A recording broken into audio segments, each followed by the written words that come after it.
When the holidays start to feel a bit repetitive, reach for a Sprite Winter Spiced Cranberry and put your twist on tradition.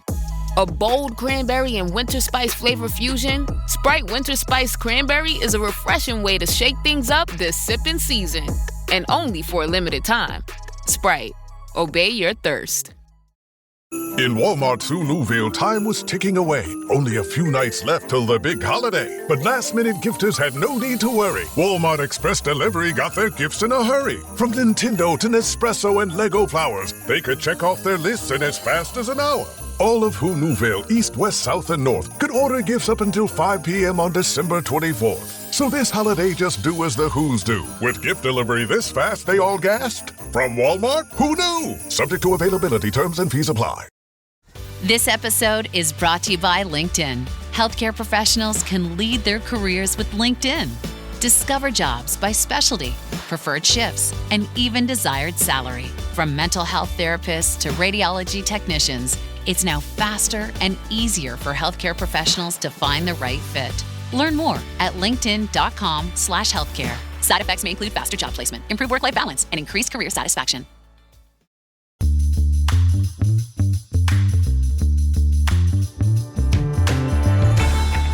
Hey everyone, welcome to this edition of Keep Watch Pass on the It's Not That Bad podcast channel. You know, it's around Christmas time, which is usually the time for festive meals, festive celebrations, and festive movie marathons on the various TV channels that people will put on and definitely not watch, because ain't no one watching movies on Christmas. The only thing worth watching on television on Christmas Eve or Christmas Day are fireplace channels and NFL football, NBA basketball, if that's your sport. But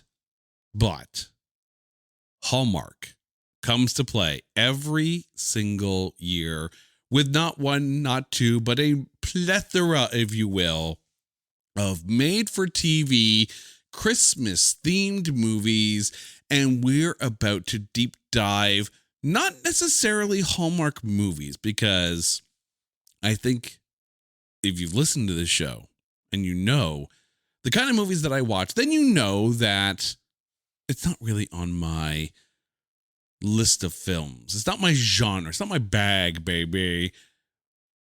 But we are going to be talking about actresses who have appeared in Hallmark films.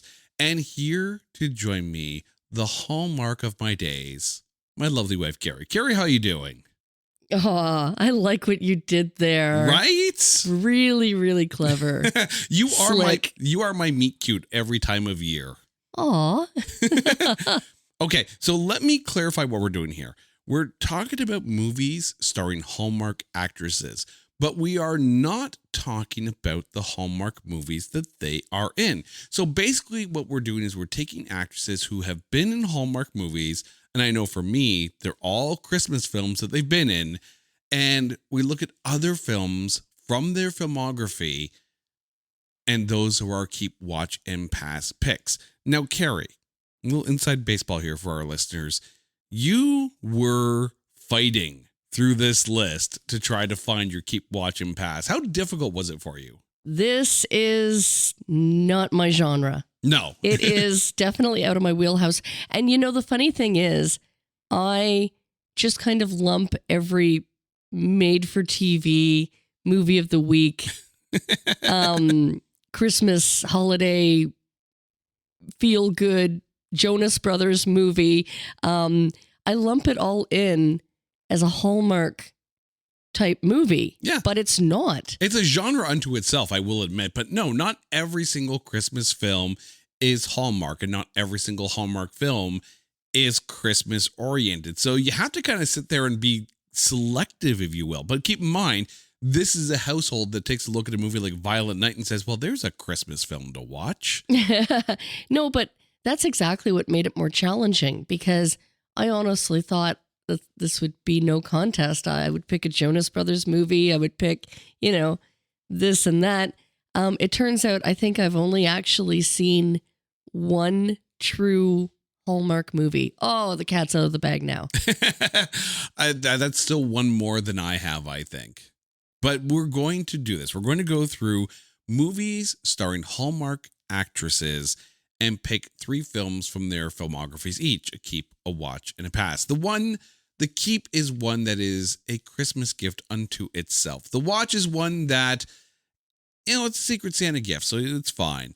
And the pass is one that is just a lump of coal. So, Carrie, your keep movie starring a Hallmark actress. Well, this movie is legit a Hallmark movie. I absolutely love guilty pleasure. I do love watching a good take on the classic Charles Dickens Christmas Carol. Okay. As you know, Scrooged is my go-to. Every year, without a doubt, gotta watch Scrooged. Mm-hmm. But another favorite that I kind of stumbled upon a few years ago is A Carol Christmas with Miss Tori Spelling. Should have called this one. Playing as a television host named Carol, and it follows her trials and tribulations through the past, present, and future. It stays, very loosely based on the Christmas Carol format, and again, it's Tori Spelling, so how can you not love it? I mean, yes, it is Tori Spelling, but also, yes, it's William freaking Shatner. Well, yeah, okay. And, having, I want to say being subjected to this film by you, but even I'll admit that this actually isn't a bad film. It's a cute film is exactly what it is. It is actually a Hallmark Channel film released in 2003. I didn't mind this film. I really didn't. Like, it's not bad at all. Tori Spelling did a damn good job in this one. And it's the perfect tenor for her at that time in her career. I feel like I'm about to upend the cart because, yes, Mia Kirshner did star in films like Love, Flights, and Hanukkah. But the film that I'm picking from her is so not a Christmas film. But it is a fantastic film. Co-starring John Travolta and Dustin Hoffman. I'm talking about a film called Mad City. So let me play out the picture here. Travolta is a museum security guard. He gets let go by his job. And then he comes back to the museum with a shotgun. Starts to take hostages, and all he wants is his job back. Dustin Hoffman is a journalist who has to walk that fine line between being a pseudo hostage negotiator, but also not becoming the story. Mia Kirshner is Dustin Hoffman's assistant in this.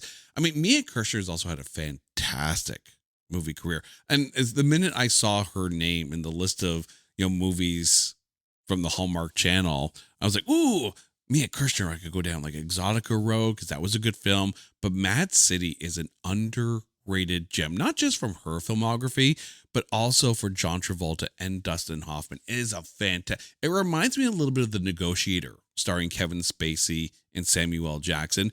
I love Mad City. If you like John Travolta films, this is one that you need to watch. All right, for my watch film, I have like a little 6 degrees of Kevin Bacon going on here because my watch film also stars Mia Kirshner. But I'm not picking it because of Mia Kirshner. I'm picking it because of Lacey Chabert, who, of course, has done so much voice work that Lacey Chabert is starting to get up there on the Mount Rushmore of voice actors. Lacey Chabert, of course, being the star of movies like Winter in Vale, and Christmas at Castle Hart, and many, many, many others. But I'm talking about a movie that I'm surprised we haven't covered yet, because there was a stretch where we did a bunch of movies. I'm talking about Not Another Teen Movie. Oh, I forgot about that one completely. Yeah. So not only do you have Lacey Chabert and Mia Kirshner in this, you've got Chris Evans in here. Lacey Chabert plays Amanda Beckett, who is basically a ripoff of Jennifer Love Hewitt from Can't Hardly Wait. Mia Kirshner, of course, is in here, but she's also in the music video for Tainted Love, the cover done by Marilyn Manson. So yeah, the soundtrack on this film is fan-freaking-tastic. We need to put this on the list for 2026 because it has a tomatometer of 32%. And for my money, this is actually one of the better movies. All right, over to you, your watch pick. Well, I'm kind of going with a real sliding scale here. All right, slide away. Because, as I mentioned, I'm not really big on Hallmark movies, but I did go through the accolades of the actors that have played in various Hallmark movies. Now, this is not a holiday Hallmark classic. Right. But I am going to go with A Wedding of Dreams, which stars Miss Deborah Gibson. You know what's funny? As I was going through the list, I saw Debbie Gibson in there. I'm like, should I go with Mega Shark versus Giant Octopus? Because I feel like I want to go with Mega Shark versus Giant Octopus, which of course is episode 1 of It's Not That Bad. Do you realize, just for a second here, we have covered Debbie Gibson twice on this show. And of course, we've gone through her whole discography on There Can Only Be One. I feel like at some point we need to thank Debbie Gibson for all of her creative output. I agree. I think we need to, call her because I have long since been a fan since childhood. So, but that's not the movie I picked though. Okay. The movie that I will continuously watch forever and it never gets old is Ghostbusters from 1984, where such a deep cut. I didn't even know until I researched it. This is what research is about, friends. Miss Debbie Gibson played a very young girl having a birthday in a tavern on the green. Yes. And such a deep cut. I had no idea until I checked out her filmography. Yeah. And yeah, she's actually done quite a few different movies. Can I just say that when we're researching these shows, and especially over on There Can Only Be One, and we get deep into the weeds on their backstory and some of the things that they have done in their careers, I gained such an appreciation for what Debbie Gibson has done during her career. She's done stage, she's done screen, she's done music, she's done it freaking all. And she's got a book out now, she's got a biography out. Debbie Gibson, we saw her this calendar year, 2025, live. Yes, and damn does she put on a show. That was the first time I'd ever seen Debbie Gibson live. And I have to say, I am thoroughly freaking impressed. Miss Debbie Gibson, if we may. Kudos to you on every single thing that you have done. Even if the movies are campy as crap, they're campy in the best possible ways. They're not campy bad. They're fun camp, right? And the music, there were some albums in her discography where I'm just like, this is really freaking, I shouldn't like this given my typical genre of music that I listen to, but I'm like, damn, there's some good stuff in here. Even the album that she did of Japanese songs. Mm-hmm. And I'm just like, how are there such bangers in here? I had never heard that until we did the deep dive. Yeah. And it was great. It was absolutely fantastic. So Miss Debbie Gibson, hat tip to you from the Great White North. That's a fantastic deep pick. I still can't believe Ghostbusters is your watch only. Because that feels like a keep pick no matter what. But I get it. I know how much you love A Carol Christmas. I understand.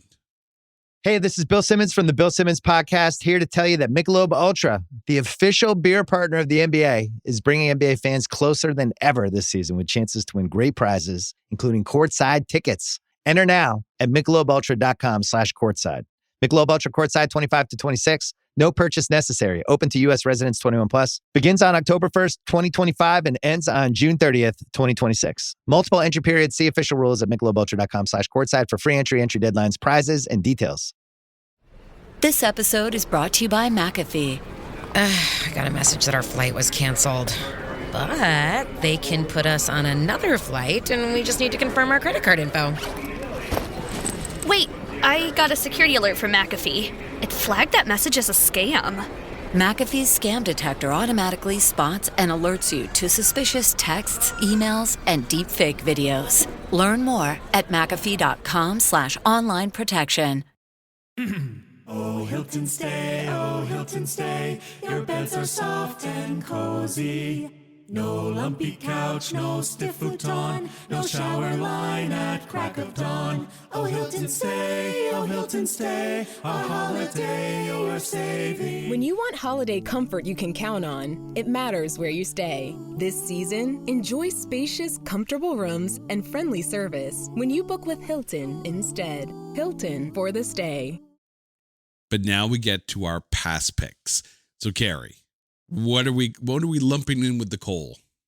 Well, I love how you love and applaud and agree with my watch pick. Okay, yeah.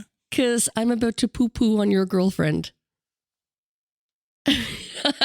I'm passing. My arms are crossed here for those of you who can't. It's know. an audio-only podcast, so I need to, I feel like I need to do the audio description. I'm getting a glare. Yes. I'm getting laser eyes, actually. Jason glares across the table with his arms crossed. Steam is coming off of his head as Carrie continues to unveil what her past pick film is. Narrator voice. He does not look happy. I'm of course passing on Rachel Lee Cook. Now, depending on where you are and what you find this movie, it's either called All I Want to Do or Strike.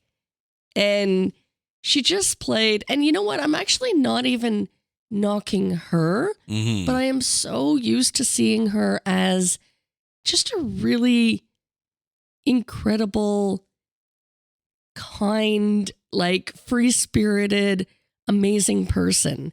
And yet, and I know this is acting, but she literally played this like wench that took names when the teacher was away, like a hall monitor kind of really almost kind of like backstabby kind of evil conniving kind of character. And I don't think it was well suited for her.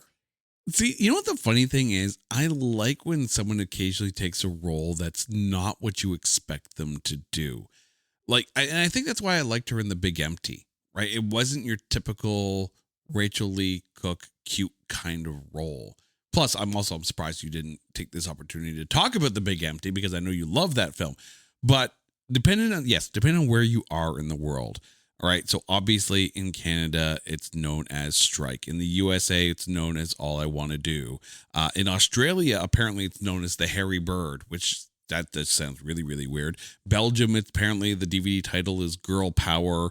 There are a number of different titles for this film. I can see Girl Power. Yeah. The Hairy Bird, I'm not quite sure.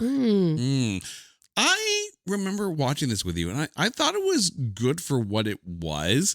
Yes, it's a period piece, and I think it's a fantastic Kirsten Dunst role. Yes. I can see why you would pick it because of Rachel Lee Cook, but this also has Len Redgrave, Gabby Hoffman, Monica Keena, Heather Matarazzo. It's got a fantastic freaking cast.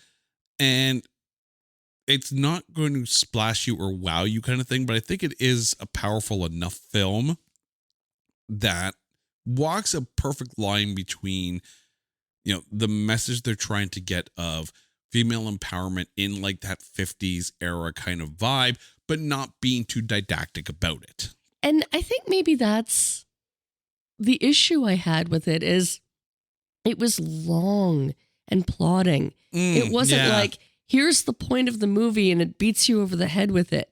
Yeah. It kind of hidden into the details. And I just felt like it started to lose me. Yeah. It didn't know.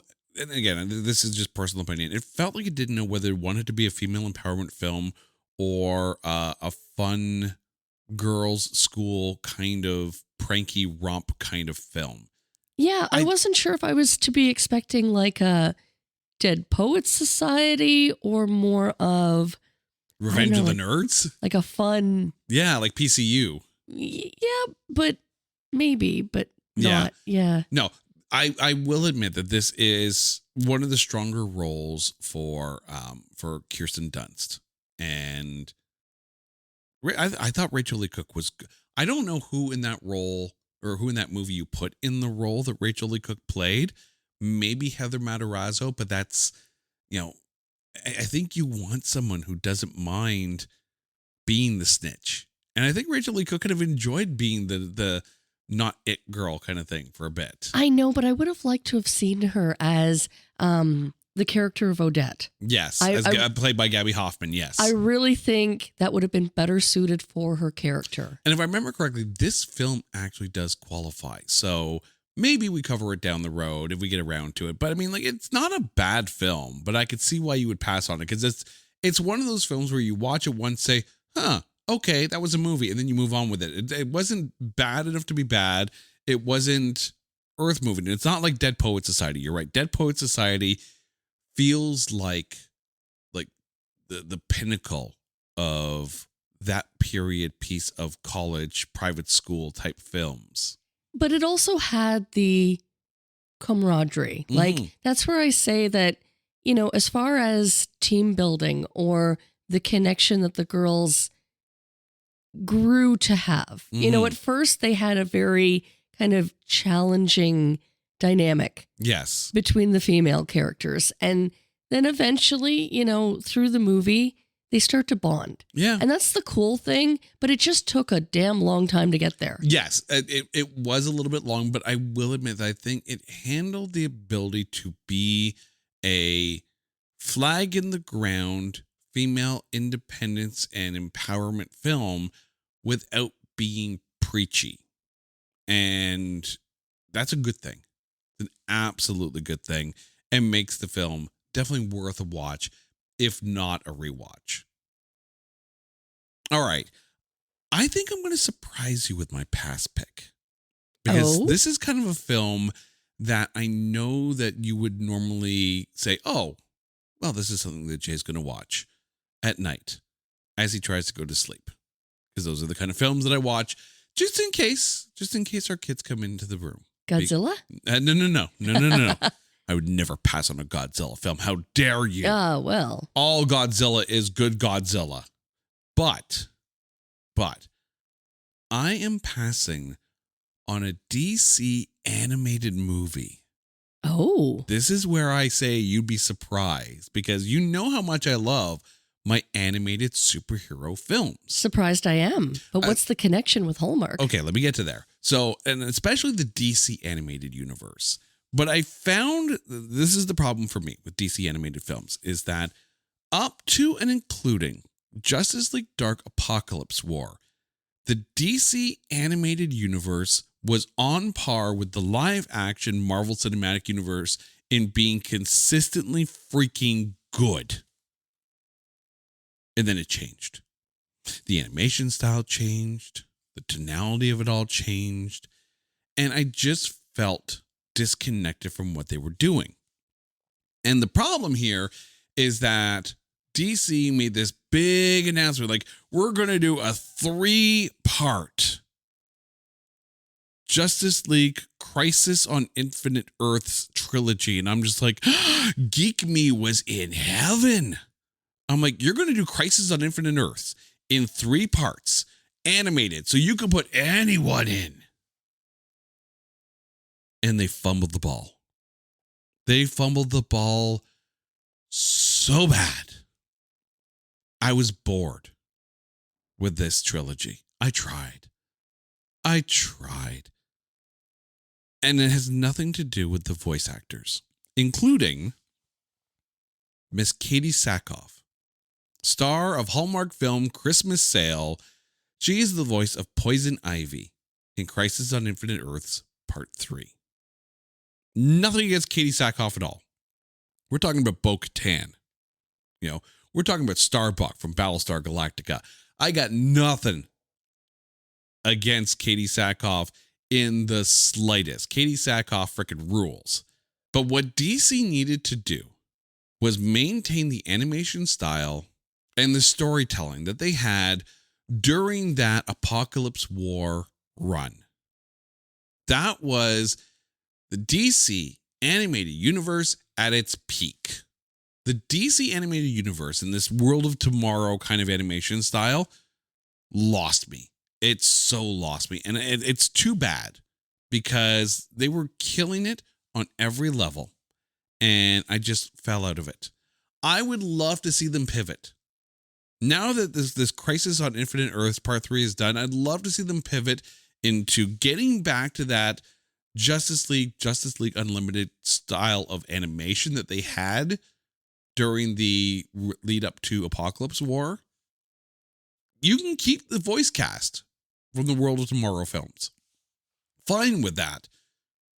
And I like what James Gunn has done with the Creature Commandos animated series, and I hope he builds out some more animated properties. And of course, now we got this whole Warner Brothers being bought by either Netflix or Paramount thing. Who knows, right? But if that means that we get a bigger DC animated presence that is akin to what worked before, all the power to them. But after Apocalypse War, I was out. And I'm sorry, Katie Sackhoff. I'm sure you were great in Christmas Sale. You're great in everything else you're in. But Justice League Crisis on Infinite Earths Part 3, I pass on this and the other parts as well. All right, Carrie, please remind our listeners what your keep, watch, and pass picks are for movies starring Hallmark actresses. I am, of course, keeping A Carol Christmas, watching Wedding of Dreams, and passing on, depending on where you are watching, either Strike or All I Want to Do. All right, I am keeping Mad City. I'm watching Not Another Teen Movie, and I am passing on Justice League Crisis on Infinite Earths Part 3. Carrie, thank you so much for this. And to you, our dear listeners, we got one episode of Keep Watch Pass left this calendar year, and we're going out with a bang because we're talking about movies of 2025 next week. And I also want to take a moment and thank everyone who voted for It's Not That Bad. And there can only be one at the Canadian Podcast Awards. You know what? We didn't win, but it was an absolute honor to be up there with all the other podcasts that were nominated. And we hope to see you next year. But until next time, you guys know the drill. If there is a topic that you want us to cover on Keep Watch Pass or a movie that you feel is unfairly maligned, hit us up on social media at Not That Badcast or go to our website at notthatbadcast.com. And while you're there, make sure you subscribe to the website so whenever we put a new post up, you get notified immediately. Until next time, she's Carrie, I'm Jay. You guys are awesome. This is Keep Watch Pass on the It's Not That Bad podcast channel and a proud member of the Pantheon Podcast Network. Take care.